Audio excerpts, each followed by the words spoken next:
Hello everyone. आज हम लोग एफएम का बाकी सारा सम्स करेंगे। पेज नंबर 728 का क्वेश्चन नंबर 10 देखना है ध्यान से क्या लिखा हुआ है सम्स में।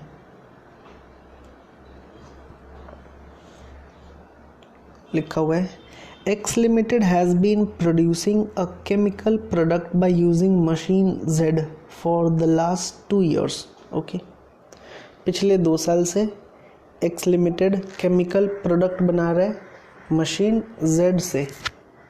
Now the management of the company is thinking to replace this machine either by X or Y. Okay company क्या चाह रहा है अभी? मशीन Z का रिप्लेसमेंट और उसके जगह पे नया मशीन आएगा। एक मशीन X आएगा दूसरा, या फिर दूसरा मशीन Y आएगा। ओके डिटेल्स दिया हुआ है। मशीन Z जो कि अभी पुराना मशीन है उसका बुक वैल्यू कितना है? 1,10,000 रुपया। रीसेल वैल्यू कितना है? 1 लाख। बुक वैल्यू है 1 लाख। रीसेल वैल्यू अगर अभी बेच दिया गया पुराना मशीन को तो 1,10,000 रुपया मिलेगा। परचेज प्राइस नया मशीन का X का 1,80,000, Y का 2,15,000। एनुअल फिक्स्ड कॉस्ट दिया है इंक्लूडिंग डेप्रिसिएशन लेके 92,000, 1,08,000, 1,32,000। वेरिएबल कॉस्ट भी दे दिया है, प्रोडक्शन पर आवर दे दिया है, selling price, cost of material, annual operating hours सब कुछ दे दिया। वर्किंग लाइफ जो है तीनों मशीन का XYZ का 5 साल दिया है और स्क्रैप वैल्यू कितना है? 10,000, 15,000 एंड 33,000। और बोला है using NPV method analyse the feasibility of the proposal and make recommendations. तो हम क्या करेंगे अभी हम डिटेल जो है वो लिख लेते हैं मशीन का सामने। 3 मशीन है, मशीन XYZ। पहले पुराना मशीन लिखेंगे Z, X एंड Y। क्या क्या इन्फॉर्मेशन दिया हुआ है? तीनों का बुक वैल्यू अपने को दे दिया। Z का बुक वैल्यू दिया हुआ है कितना? 1 लाख। X और Y का नहीं दिया है। X और Y का कॉस्ट प्राइस दिया हुआ है। X का है 1,80,000, Y का है 2,15,000। स्क्रैप वैल्यू भी दे दिया हुआ है। Z का कितना है? 10,000, X का 15,000 और Y का 33,000। लाइफ कितना है? 5 ईयर्स। तो हम लोग यहाँ से डेप्रिसिएशन निकाल सकते हैं ना। डेप्रिसिएशन का फॉर्मूला क्या है? Cost plus installation minus scrap by life. तो मशीन Y का कॉस्ट है 2,15,000 माइनस स्क्रैप है 33,000 होल डिवाइडेड बाई लाइफ है 5 साल। ये है 1,80,000 माइनस 15,000 बाई लाइफ है 5 साल।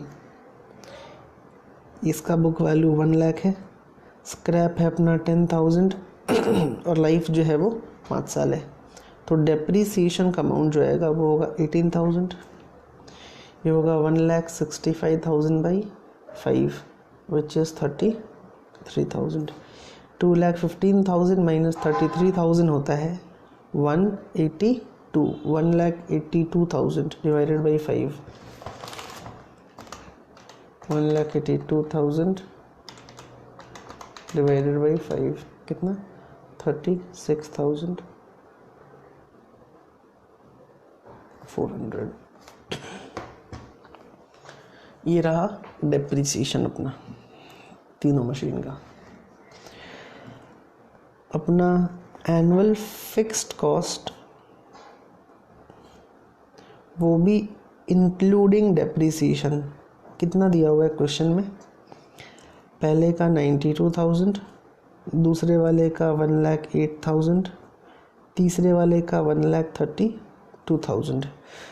तो अपना फिक्स्ड कॉस्ट एक्सक्लूडिंग डेप्रिसिएशन कितना होगा? C annual fixed cost including depreciation है, मतलब डेप्रिसिएशन इसमें इंक्लूड है। अभी हमको फिक्स्ड कॉस्ट चाहिए होगा बिना डेप्रिसिएशन का, तो डेप्रिसिएशन का अमाउंट को माइनस कर दें, तो 92,000 माइनस 18,000 हो जाएगा 74,000। 1,08,000 माइनस 33,000 हो जाएगा 75,000 एंड 1,32,000 माइनस 36,400 हो जाएगा 0,0615 12 minus 3 9 95,600। सही है, ये अपने को दिया हुआ है। डिटेल्स और क्या दिया हुआ है, प्रोडक्शन पर आवर दिया है 78 यूनिट्स जेड का। सी ये रहा प्रोडक्शन पर आवर, यानी कि एक घंटा में कितना यूनिट बनता है, 78 यूनिट बनता है जेड का, 8 यूनिट्स बनता है एक्स का और 12 यूनिट्स बनता है वाई का। और साथ ही में एनुअल आवर्स कितना दिया हुआ है, 2000 घंटा। तो हमको देखना होगा 2000 घंटा में कितना कितना यूनिट्स बनेगा, तो 2000 इंटू 78 कर दें। फिर 78 इतना ज़्यादा कैसे हो जाएगा, 78 18 एंड 12, यहाँ पे ना कुछ मिस्टेक है, ये या तो 7 होगा नहीं तो 8 होगा, ये या तो 7 होगा नहीं तो 8 होगा, 78 नहीं होगा। हम इसको 8 ले लेते हैं, 8 यूनिट्स। तो एक घंटा में प्रोडक्शन 8 यूनिट होता है और टोटल 2000 घंटा है, तो 2000 आवर्स में कितना प्रोडक्शन होगा, 2000 इंटू 8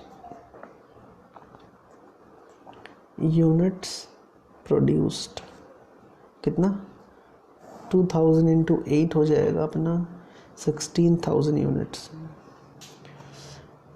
एक्स का टोटल कितना यूनिट्स है,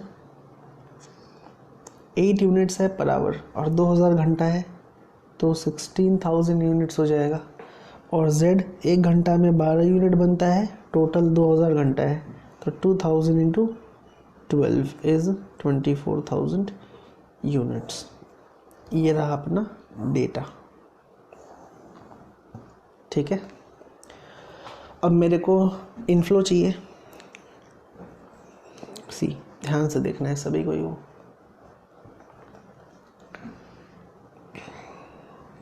कैश इनफ्लो हम लोग निकालेंगे। सेल्स यूनिट प्रोड्यूस है 16,000 और सेलिंग प्राइस कितना दिया हुआ है सम्स में 20 रुपया, तो 20 इंटू 16 कितना हो जाएगा, 20 इंटू 16 हो जाएगा 20 rupees per unit, 3,20,000। 20 into 16 3,20,000। 24,000 into 20 4,80,000। Sales less material cost, तो वेरिएबल कॉस्ट होता है ना। मटेरियल कॉस्ट कितना दिया हुआ है क्वेश्चन में, cost of material per unit 10 रुपया, यानी कि 10 रुपीज़ पर यूनिट, तो 16,000 इंटू 10, 16,000 इंटू 10, 24,000 इंटू 10। ये सारे को हम लोग लेस कर दिए, less variable cost, variable running cost कितना दिया हुआ है, इंक्लूडिंग लेबर है, ये रहा। Variable running cost including labour 3 रुपया, 1.5 रुपया और 2.5 रुपया, 3, 1.5, 2.5, तो 3 रुपीज़ पर यूनिट है ना, तो 3 इंटू 16,000 कितना होगा, 48,000। फिर 1.5 रुपया है, 1.5 इंटू 16,000 कितना हो जाएगा, 24,000 होगा। And 2.5 into 2.5 into 24,000 48,000 and 12 60,000 less कर लिए variable cost. Sales minus variable cost क्या होता है सर? कंट्रीब्यूशन होता है। 1,12,000 कंट्रीब्यूशन। 1,60,000 माइनस 24 1,36,000 1,80,000 ये रहा कंट्रीब्यूशन। कंट्रीब्यूशन से लेस करेंगे अपने फिक्स्ड कॉस्ट। फिक्स्ड कॉस्ट कितना है एक्सक्लूडिंग डेप्रिसिएशन? 74,000 75,000 95,600 लेस करने से क्या आएगा? EBDIT याद है ना सभी कोई को? कैलकुलेशन हम लोग सीखे थे पुराने वीडियोस में। 1,12,000 माइनस 74,000 हो जाएगा 38,000। ये हो जाएगा 001 61,000। 1,80,000 माइनस 95,600 इट्स 84,400 EBDIT। EBDIT से लेस करेंगे अपने डेप्रिसिएशन। डेप्रिसिएशन कितना है? 18,000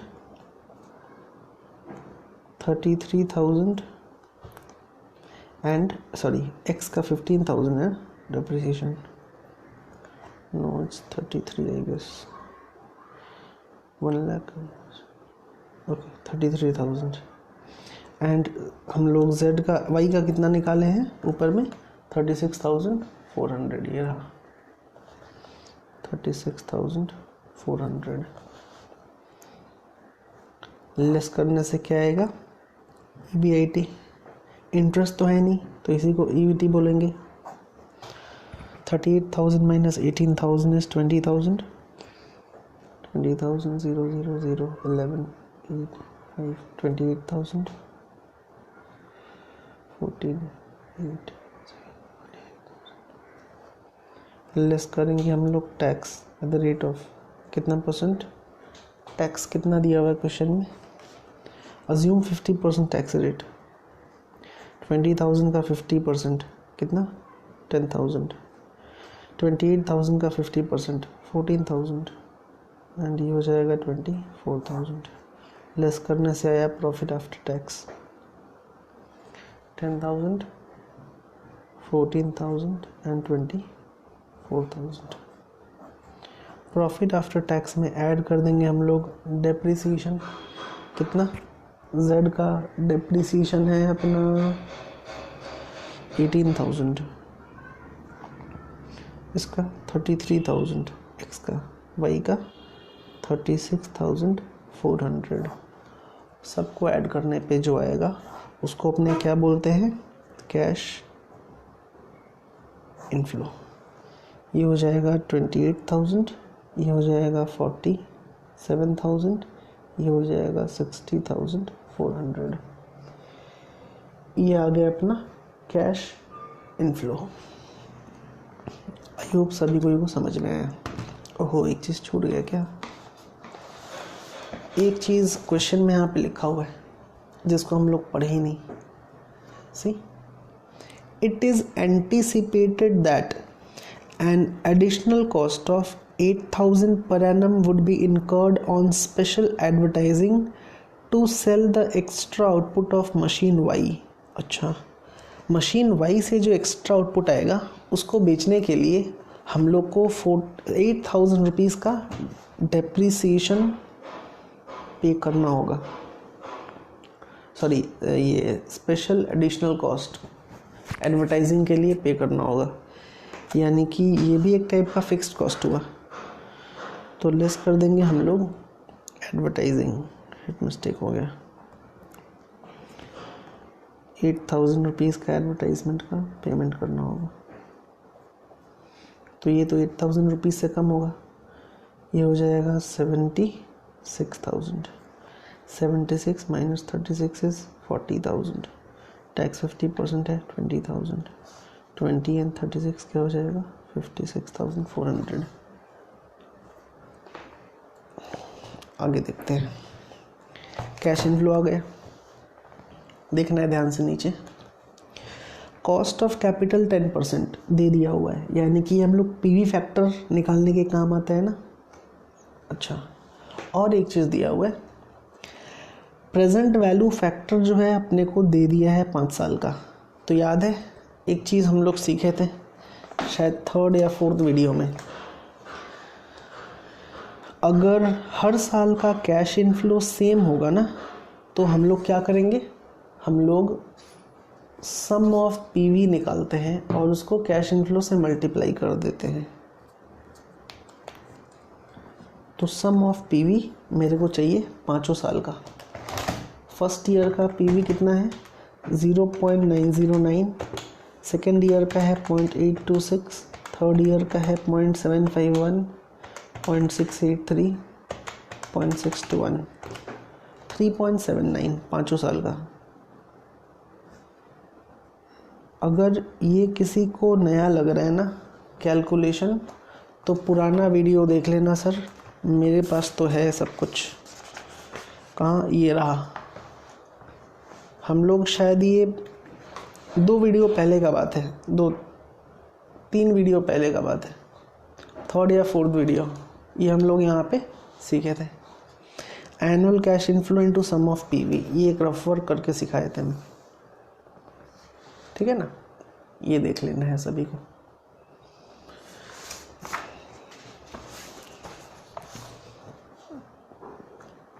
सम ऑफ पीवी है, तो finally present value of cash inflow आ जाएगा अपना। कितना आएगा 28,000 इंटू 3.79, 106120, 178130, ये आ गया 213756। दैट्स इट, ठीक है ना। आई होप ये सभी कोई को समझ में आया। ओके, और फाइनली हमको एनपीवी निकालना है। अच्छा, एक चीज़ और हम लोग पढ़े थे, जैसे 5 साल के बाद तो ये मशीन पुराना हो जाएगा ना, और इसको बेचने पे स्क्रैप वैल्यू, हम स्क्रैप वैल्यू में बेचेंगे इसको ना 5 साल के बाद। और तीनों मशीन का ना स्क्रैप वैल्यू अपने को दिया हुआ है कितना, Z का 10,000, X का 15,000 और Y का 33,000। ये कब हम लोग सेल करेंगे, ये 5th ईयर के एंड में, जब लाइफ ख़त्म हो जाएगा मशीन का। और हम लोग यहाँ पे प्रेजेंट वैल्यू ऑफ स्क्रैप भी करते हैं ना at the end of 5th year. Present value of scrap at the end of 5th year. कैसे करेंगे, जो भी पीवी फैक्टर है उसे मल्टीप्लाई कर देंगे हम लोग स्क्रैप वैल्यू को। तो मशीन Z का स्क्रैप वैल्यू कितना दिया हुआ है क्वेश्चन में, ये रहा। मशीन Z का 10,000 है और 5th ईयर का पीवी फैक्टर कितना है 0.621। सो 10,000 इंटू 0.621 कितना हो जाएगा 6210। मशीन X का कितना है scrap value 33,000 into P factor है 0.621, 20493। और मशीन Y का स्क्रैप वैल्यू है 33,000 into 0.621। Sorry, it's not, I mean mistake हो, या Y का होगा 20493। X का स्क्रैप वैल्यू कुछ अलग है, 15,000 है। 15,000 इंटू 0.621, इट्स 9315। हम लोग अभी क्या निकाल रहे हैं, present value of cash inflow निकाल रहे हैं। कैश इनफ्लो, सबका कैश इनफ्लो हम निकाले और सम ऑफ पीवी के साथ हम लोग उसको मल्टीप्लाई कर दिए और करने से अपना present value of cash inflow आ गया। और 5 साल के बाद अगर हम लोग मशीन को बेचेंगे तो 5 साल के बाद मशीन को बेचने पे हमको तो स्क्रैप वैल्यू मिलेगा ना, उसका हम लोग प्रेजेंट वैल्यू निकाल लिए। और finally total present value of cash inflow कितना हो जाएगा? Total present value of cash inflow हो जाएगा 106120 प्लस 6210। 106120 प्लस 6210 करने पे आ जाएगा 112330। 178130 प्लस 9315 कितना? 187445। 213756 प्लस 20493 234249। कुछ भी नहीं, इसको प्लस कर देंगे दोनों। ये निकला अपना total present value of cash inflow. अभी लेस कर देना है कैश आउटफ्लो, तो एनपीवी आ जाएगा। ठीक,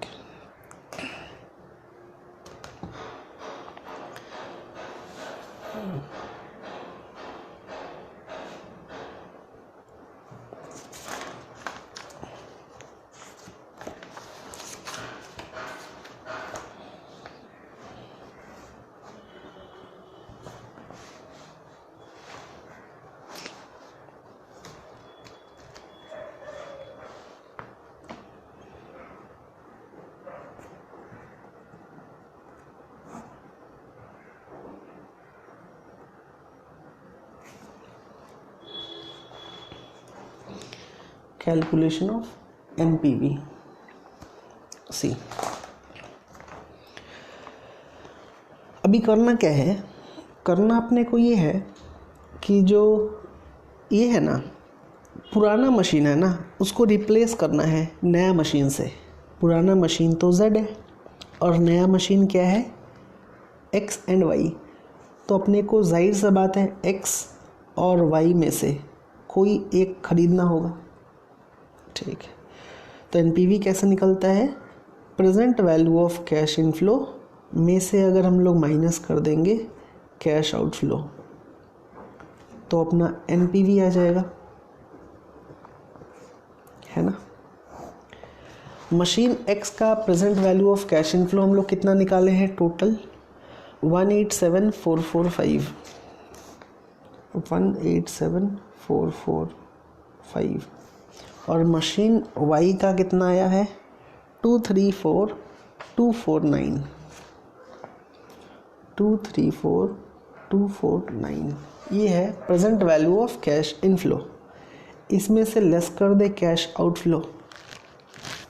मशीन X अगर हम खरीदते हैं ना तो कैश आउटफ्लो कितना होगा? क्वेश्चन में देखना है। अगर हम मशीन X खरीद रहे हैं तो कैश आउटफ्लो कितना होगा? 1,80,000। यानी कि मशीन X का कैश आउटफ्लो 1,80,000 होगा। और साथ ही में जब हम पुराना मशीन को बेचेंगे तो मेरे को 1,10,000 रुपया मिलेगा ना बेच के। It means cash outflow machine X के लिए होगा 1,80,000 माइनस 1,10,000 कितना? 70,000। सही है। सेम चीज़ मशीन Y के लिए। मशीन Y का दाम है कितना? 2,15,000। और जब हम पुराना मशीन को बेचेंगे तो 1,10,000 मिलेगा। तो मशीन Y में अपना नेट कैश आउटफ्लो कितना हो जाएगा? 2,15,000 माइनस 1,10,000 कितना होगा? 2,15,000 माइनस 1,10,000 ये होगा 1,05,000। लेस करने पे आएगा 117,445 और ये हो जाएगा 129,249। ये हो गया अपना एनपीवी। तो कौन सा मशीन का एनपीवी ज़्यादा है? मशीन Y का एनपीवी ज़्यादा है ना, तो हम लोग को कौन सा मशीन खरीदना चाहिए, मशीन Y खरीदना चाहिए X से, ठीक है ना। तो since NPV of machine Y is more than X, so it is advisable to replace machine Z by Y. That's it. ये अपना है sums, question number 9। I hope ये सभी को समझ आया। नेक्स्ट हम अपने करेंगे क्वेश्चन नंबर 9, उसी पेज का। पढ़ते सम को ध्यान से देखना सर क्या लिखा हुआ है।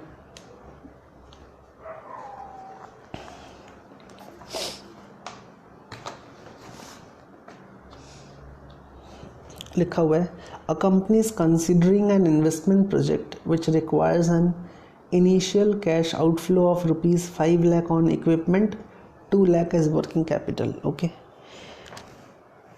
मशीन इक्विपमेंट का दाम है 5 लाख रुपया और वर्किंग कैपिटल मतलब हर दिन का एक्टिविटी, मतलब day to day activities manage करने के लिए 20,000 रुपया चाहिए। प्रोजेक्ट का लाइफ जो है वो 6 ईयर्स होगा।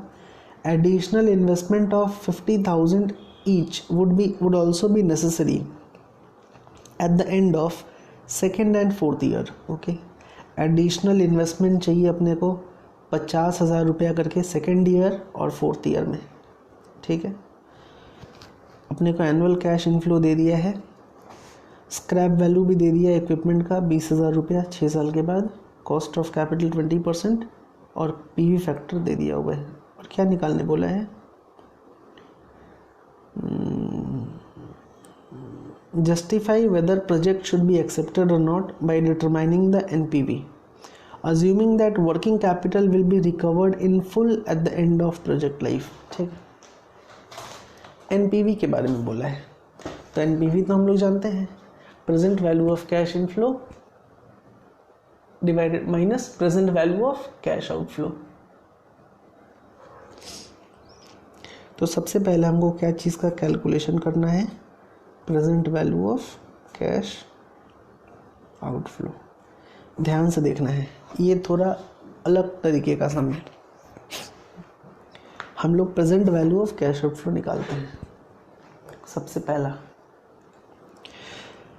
कॉस्ट ऑफ इक्विपमेंट, अगर हम इक्विपमेंट खरीदेंगे तो अपने को कितना पेमेंट करना होगा, 5 लाख रुपया। क्वेश्चन में दे दिया हुआ है, ये रहा, कहाँ गया, ये रहा।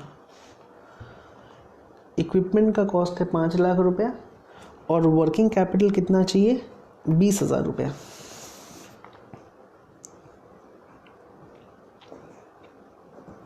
कैपिटल चाहिए 20,000 रुपया, सही है। एक और चीज़ लिखा है सर, ध्यान से देखना सभी कोई, ये पहली बार हम लोग कर रहे हैं। एडिशनल इन्वेस्टमेंट जो है 50,000 रुपया चाहिए each at the end of second and fourth year.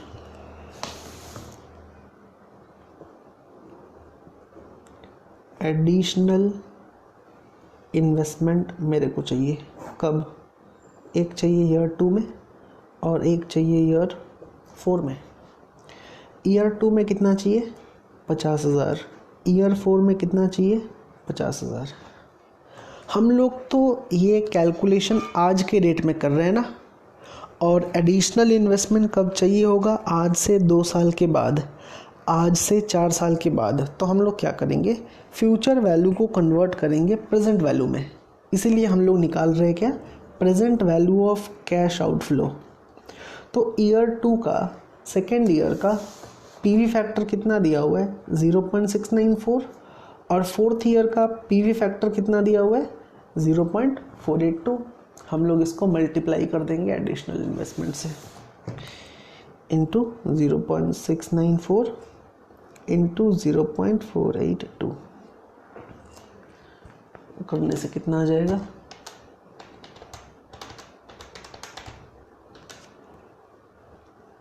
34700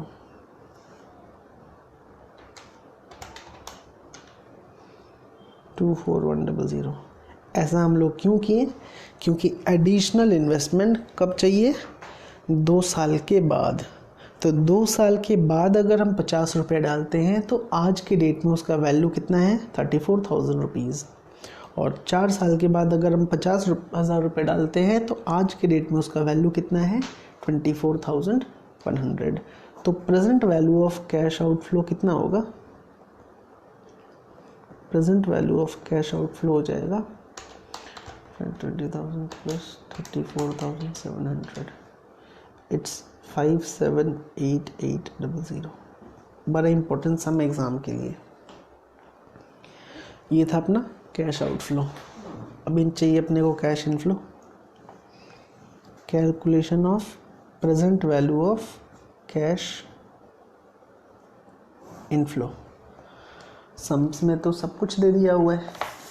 C cash inflows दे दिया है पूरा 6 साल का, तो थैंक यू बोल रहे हैं हम लोग क्योंकि दे दिया है। ईयर 1 2 3 4 5 6 कैश इनफ्लो भी दे दिया है। पहले साल का कितना है? 80,000। दूसरे साल का 1,20,000। थर्ड ईयर का है 1,80,000। फोर्थ ईयर का है 2 लाख। फिफ्थ ईयर का है 2,60,000। सिक्स्थ ईयर का है 3 लाख रुपीज़। ठीक है, ये है अपना कैश इनफ्लो। और पीवी फैक्टर भी हम लोग को दे दिया पूरा 6 साल का। कितना 0.833, 0.694, 0.579, 0.482, 0.402, 0.335। सही है? कुछ भी नया हुआ क्या? नहीं। अभी 2 चीज़ नया होगा, ध्यान से देखना है सभी कोई को।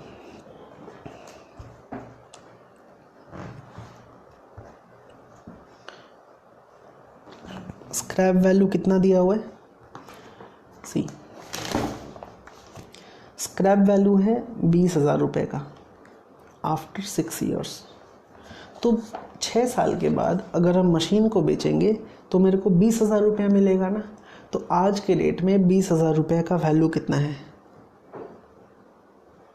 तो 6th ईयर में स्क्रैप वैल्यू हम लोग ले लिए 20,000 का, और 6th ईयर का पीवी फैक्टर कितना है? 0.335।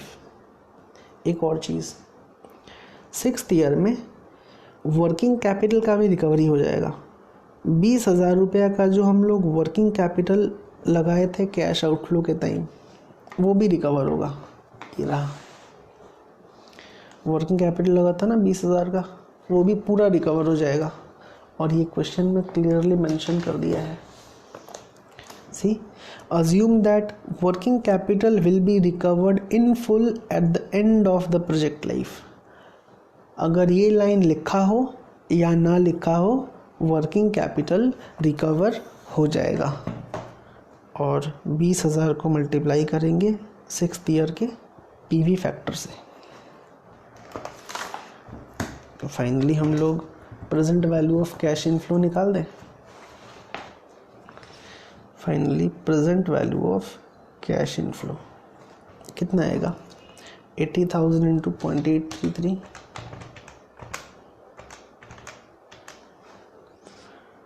66640, 1,20,000 इंटू 0.694, 83280। फिर 1,80,000 इंटू 0.579, 1,04,220, फिर 2 lakh into 0.482 96400 2,60,000 into 0.402 104,520 3 lakh into 0.335 100,500 20,000 into 0.335 6700 तो ये भी सेम होगा 6700। सबको टोटल करना है और टोटल करने पे आएगा 555,560। ठीक है ना।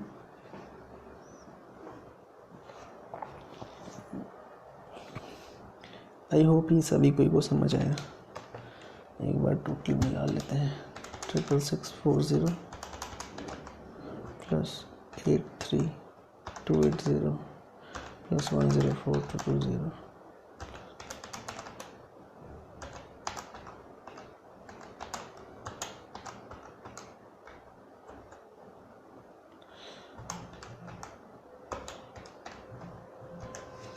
sorry it's 568,960। ये हुआ पीवी ऑफ कैश इनफ्लो। इसमें से लेस कर दे PV of cash outflow. PV of cash outflow कितना है 5,78,800। तो लेस करने पे जो आएगा वो हो जाएगा क्या NPV 9840 वो भी नेगेटिव। तो NPV तो नेगेटिव हो गया। तो क्या ये प्रोजेक्ट को एक्सेप्ट करना चाहिए? Answer is no. NPV negative हो गया तो प्रोजेक्ट को हम लोग एक्सेप्ट नहीं करेंगे और ये हम लोग एडवाइस में लिख देंगे।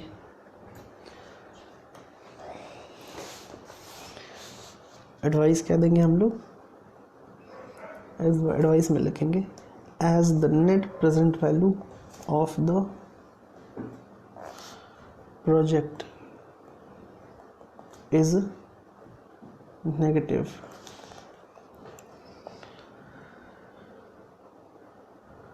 so the company